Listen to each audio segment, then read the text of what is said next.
Hey everyone, hopefully you're having a good day. My name's Andy. My channel's Finding Value.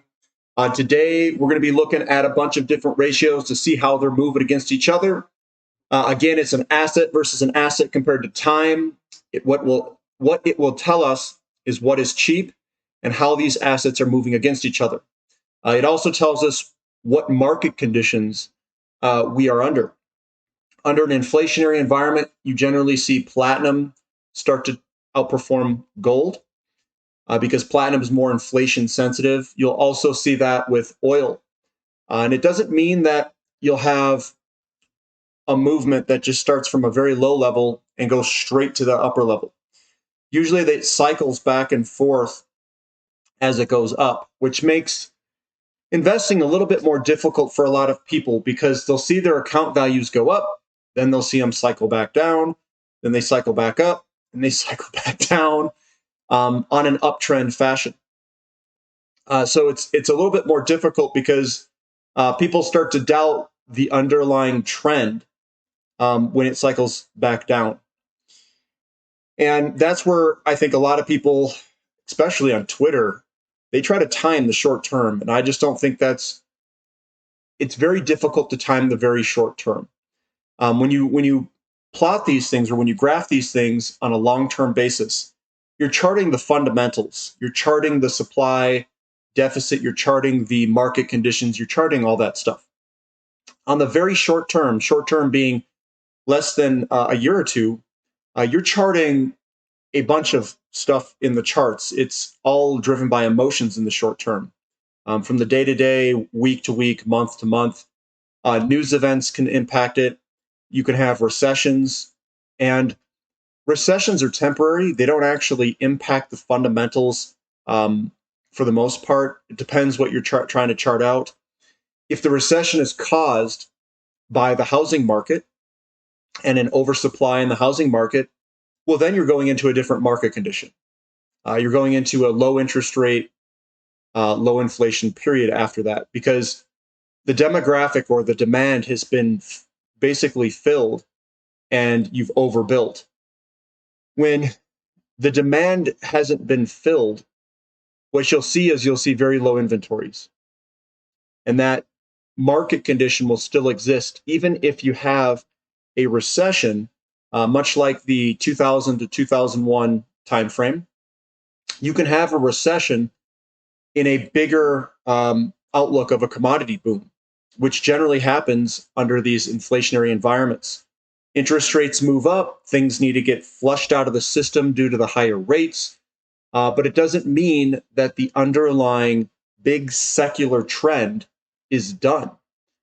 So that's where you really have to focus on the fundamentals if you're a hybrid investor using technical analysis and fundamental analysis and ratios and all these other things to paint a picture.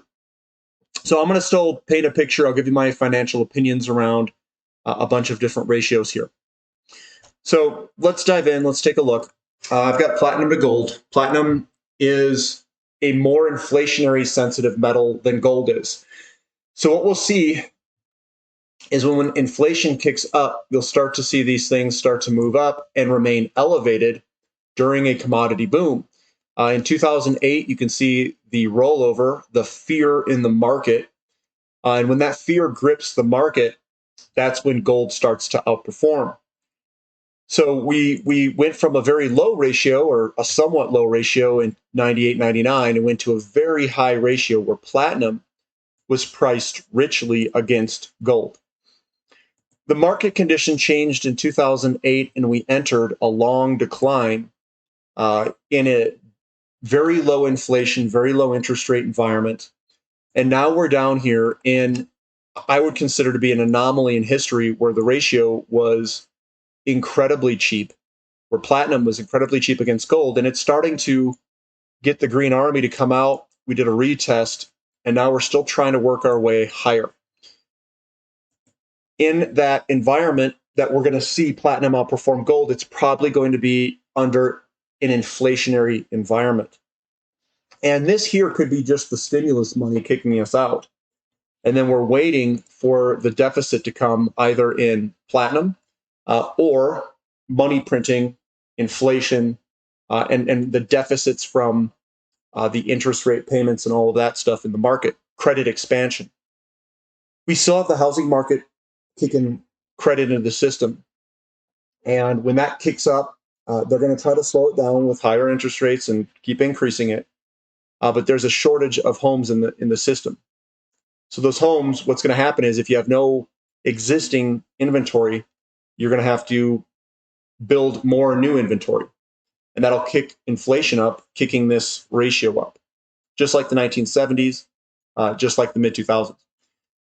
Platinum versus palladium, another one that it's moving positive up, it's moving upward. Platinum is outperforming palladium, but we have we're still at a very low ratio. 0.72 is the ratio right now. So this is history. This was the peak in 2008-9. So this was 2005. This is 2009. This up here is a very cheap ratio for palladium. Very expensive for platinum. Down here is where it's cheap for platinum. Now, if you can get a ride all the way up here and swap out here, or swap out at both of them, perfect if you can. I would be much easier to swap everything here than here. But you're killing it in terms of returns because you bought it at 0.6 and you're swapping it at almost 5. That is a vast outperformance. I did buy palladium at these two spots, wrote it all the way down and swapped it at 0.35 or 6 or 7 or whatever, something like that in April of 2020. I did it right here. And I've been holding platinum ever since, waiting for the market conditions to change and a big old move up. The hardest part is generally when these things transition. They move quickly from low to high, but when they transition, sometimes they bounce around like this for a while. This one bounced around for 2003 all the way to 2009. That's a long topping pattern. And that could happen where we bottomed for a while. It bottomed in 2020, and maybe we don't start getting moving till 2022 in terms of the ratio. So you have to be patient here, and the outperformance of these movements is massive. The movement from here to here on palladium on a dollar term was over 10 times. It's like 13. It was from 200s all the way into almost 3,000. Platinum versus silver, another one that looks good for platinum. Platinum's cheap against silver. It's broken out of this wedge pattern. It's doing a little retest, and I think if the market conditions are right, we could see this move up to the upside. Now, we could, in the short term, compress this a little bit further before heading higher. That I'm not saying it can't go lower. I'm just saying it's a cheap ratio. And if the market conditions in the short term where people get afraid, silver could outperform platinum. Silver does well under that fear trade, just like gold, much better than platinum does. And if we have a reflation, that's where platinum, I think, could pull ahead. We also have the underlying fundamentals of supply deficits. And if something happens with South Africa, platinum could outperform everything. It could just rip it because in South Africa, they produce roughly 70% of the world's palladium or world's platinum. They produce much less palladium. Palladium is mainly produced by Russia. But this is a very low ratio, and I expect platinum to outperform. We've got gold versus silver. I still think silver will outperform in this next bull market, where it will compress the ratio against gold. And it has been compressing that ratio against gold here recently, so that's good. And we're at a ratio of about 80. 80 is very cheap for silver. Palladium versus silver. Silver's been compressing it. I think that will continue. And we could see a ratio all the way back down to maybe below 20.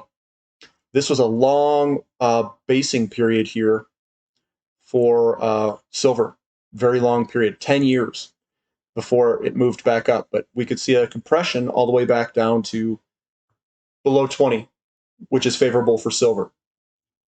Dow Jones against gold. It's kind of just moving sideways here recently. But overall, you can see when the Fed went into power here in 1913, right where there, we had a pretty stable market back then. It was a lots of boom bust cycles that happened very small. Then they went into power in 1913, and now we've got the boom bust cycles of a lifetime. It's just getting worse and worse and worse. Um, I think this will compress down. I think gold's going to outperform the Dow Jones.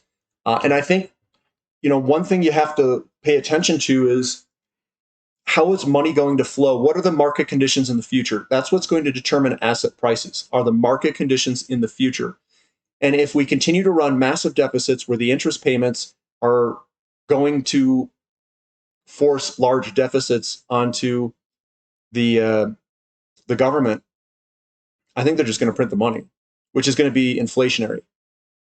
Then you have to worry about your currency. And if the entire world worries about their currencies, we could see a gigantic run from paper assets into real assets.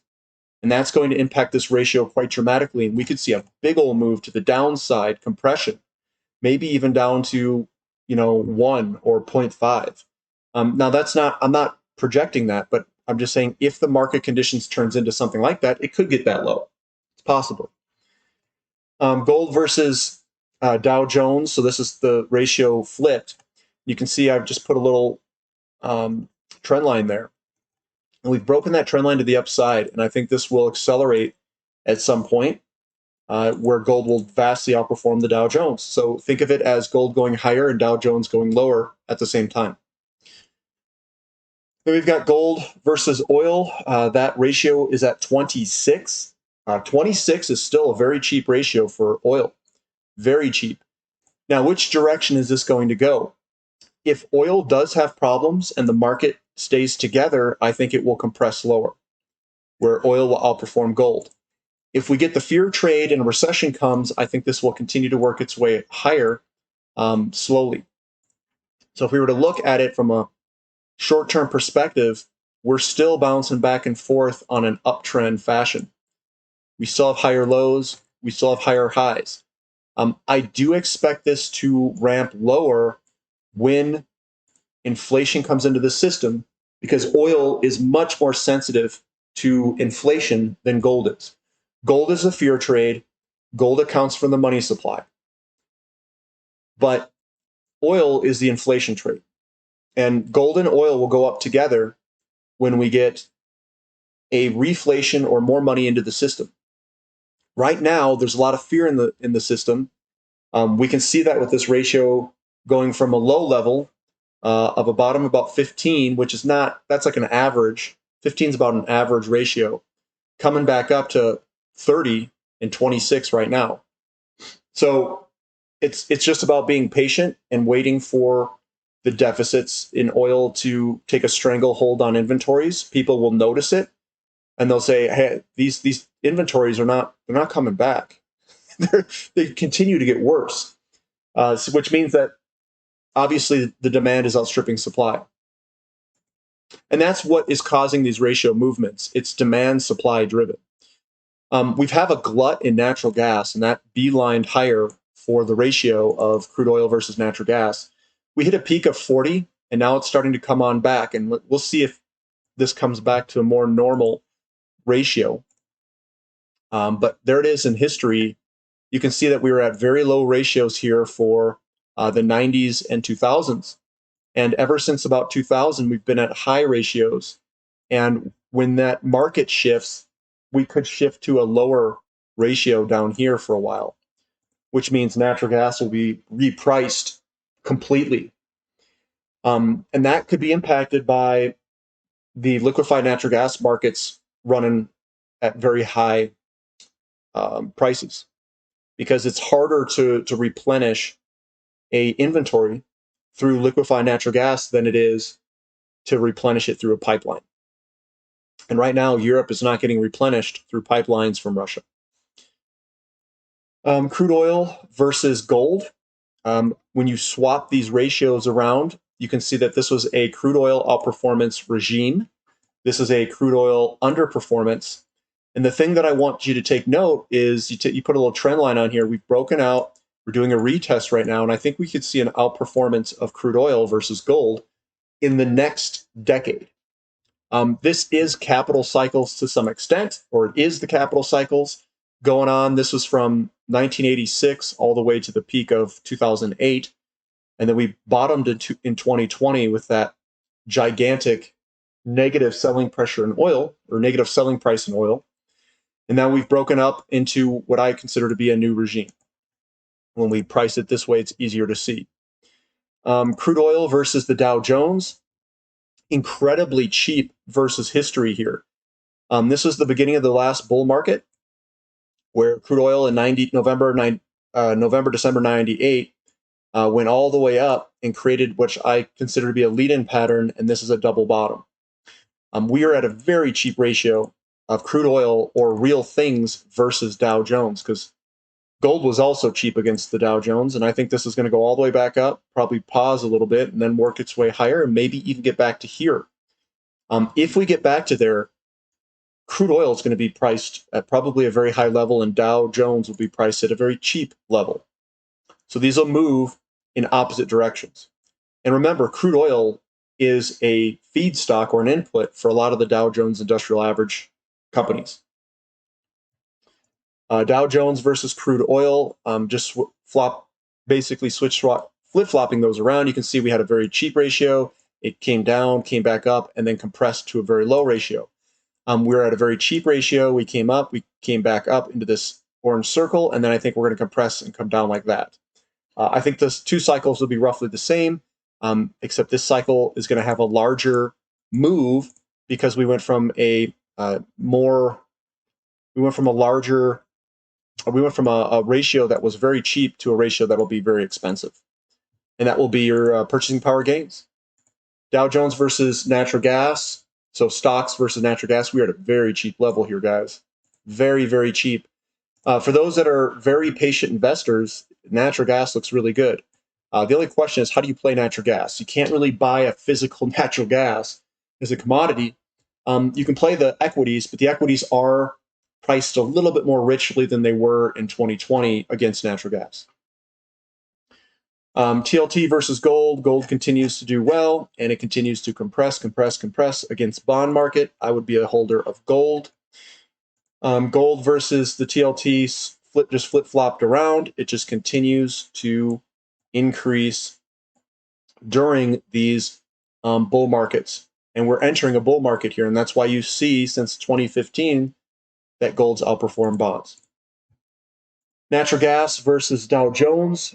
This is a nice one because you've got a regime outperformance of Dow Jones, outperformance nat gas, outperformance Dow Jones, and we've broken that pattern, and I think we'll see an outperformance of nat gas. This also matches crude oil, the chart of crude oil breaking out and doing a retest. Natural gas is doing a retest.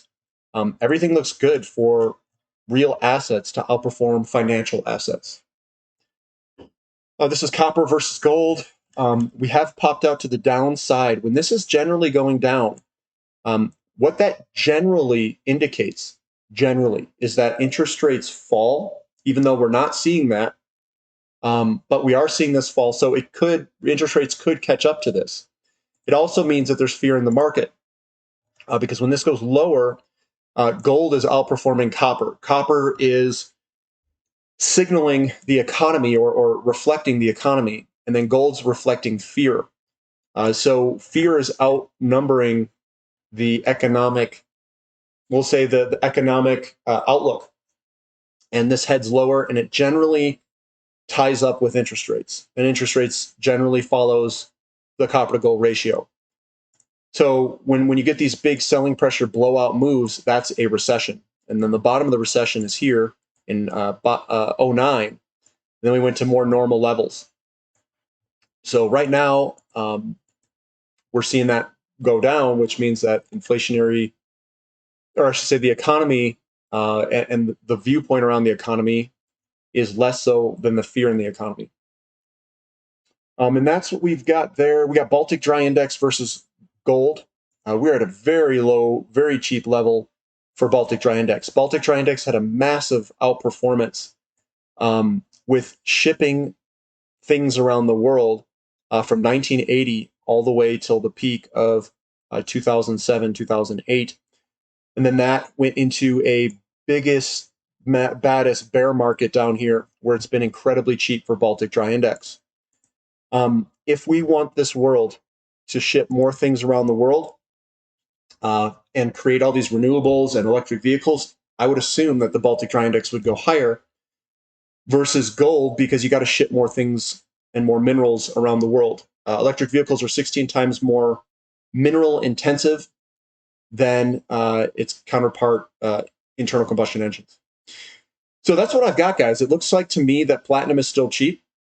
I know that my uranium ratio is not working, but uranium is very cheap as well, the commodity itself, against other assets. And I also think that natural gas is something that is very cheap. So natural gas, uranium, crude oil is cheap too, and platinum. Silver is cheap as well. I don't think it's the cheapest asset in the world. I would disagree with that. I would say that natural gas is probably the cheapest asset in the world, and I think uranium is up there and platinum. Those are the three that are the cheapest. Just because something's cheap doesn't mean it has to become expensive. It's waiting for the right market conditions. When the market conditions come, people change their preference, money rotates and flows differently, and then those will get repriced differently. And I think what we're waiting for is the fear to reside, kind of get out of the market a little bit, and inflation to come. And when that comes and the fear resides, the money's going to flow back into these really cheap assets because that's where they work. That's when they reprice themselves. And we're probably going to see a repricing that's going to take 5 to 10 years. And my opinions, when I talk about my opinions, they reflect the entire bull market, guys. I'm not talking about a short-term movement. I'm talking about the entire bull market. And I'm going to remain long. I'm going to remain bullish for the secular trend of this bull market. I'm not going to be flip-flopping based off of the shorter-term cycles. So yes, we're going to have recessions in this cycle, but I will remain bullish on the longer-term big picture view. And these ratios will tell us what's expensive, what's cheap, and how they're moving against each other. So that's what I've got for today, guys. Thumb up for the content, subscribe to the channel, and we'll catch you guys later. This is Finding Value.